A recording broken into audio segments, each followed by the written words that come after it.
Go bonagala fa meento kgatlhanong le mogare wa COVID-19 e ka nna tiragatso ya ngwaga le ngwaga. Seno ke ka ntlha ya fa go bonala moento o sa kgone go fitlhela mefuta e mešwa ya mogare o le go itemogela go koafala ga masole a mmele a bao ba entileng kgatlhanong le COVID-19 mo tsamaong ya nako.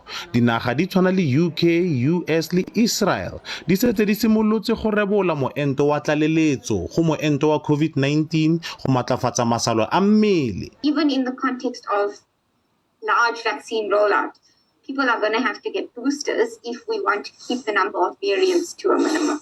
Motlatsa tona wa pholo Dr. Sibongiseni Dlomo o tsitsintse fa moento wa go tlaleletsa moento wa COVID-19 go matlafatsa masole a mmele o ka rebolwa mo ngwageng o tlang. Right now we're trying to push as many of us to be vaccinated at least until the end of December. We're chasing this 40 million South Africans adult population to be vaccinated. Ba National Institute of Communicable Diseases NICD ba re ba santse ba lekola gore mofuta o mošwa wa mogare o tswang go elwa tlhoko wa C.1.2 o kgatlhanong go le go kae le moento wa COVID-19. Tabinam a re ga jaana ga ba kgone go totobatsa fa balwetsi ba ba entilweng ba ba amogetsweng kwa bookelong ba Groote kwa Cape Town e le ka ntlha ya fa masole a bona a mmele a sa tlholeng a kgona go ema kgatlhanong le COVID-19 kana ba ne ba ntse ba na le maemo a boitekanelo a sa siamang.